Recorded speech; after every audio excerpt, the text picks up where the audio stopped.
I've got 4 children, 2 girls and 2 boys. Both my boys are early risers.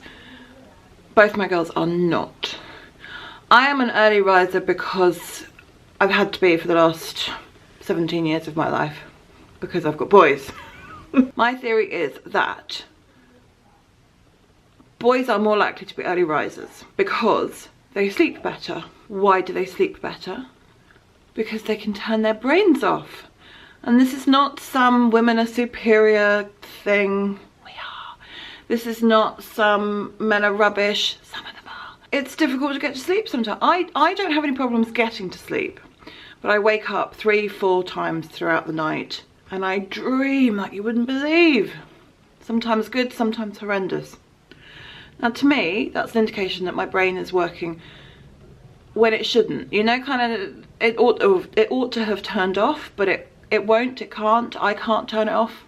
My youngest daughter, she can go to bed exhausted and then sits there playing for an hour, 2 hours. She's not being any trouble. She's not getting out of bed. She's just playing. Is that the brain? I don't know. My theory, going back to the beginning of this, is that boys can switch off their brains and go to sleep. So they get a better quality of sleep.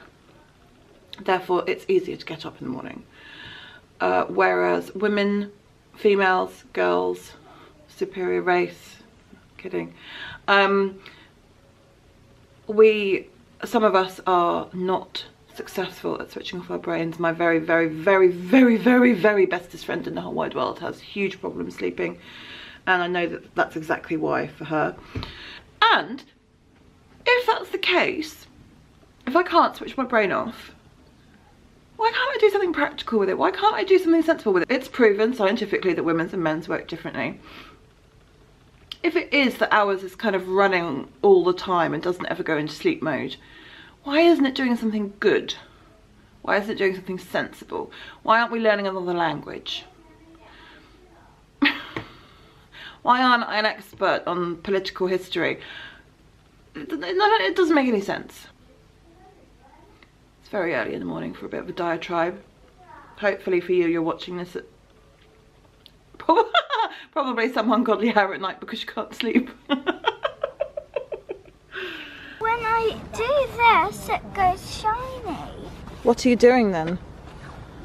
Wiping it off. Yeah. You're going to draw Daddy a heart? Oh yeah. On the window? I'll try this one.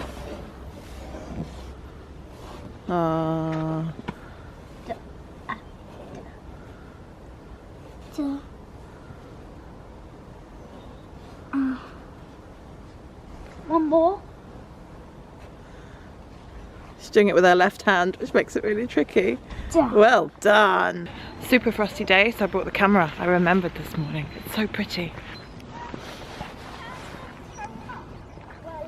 I'm looking at the cars and it's almost as solid as well. There's a mole under there going, ow! Isn't it a beautiful sight? The sunrise, the frost, mixed together. It looks beautiful. It does. Especially when the clouds are blocking the sunrise. Yeah, the sun's just peeping through, isn't it? Yeah, any dog I see is cute to me. Wee wee. Wee. I don't tend to envy people as a whole. Life is pretty much how I would like it to be. If I did feel a teeny bit of envy for somebody, it would tend to be the woman that looks as though she's got it all together. Slim, attractive, working an interesting job, kids, happy family. I bumped into one such mum this morning, whom I know very, very briefly. And she's very pretty, always looks really stylish, happy, well-behaved children.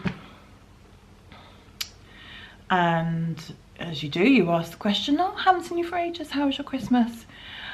And she told me her story, and it was a really, really sad, horrible, unhappy time that she was going through and is still going through.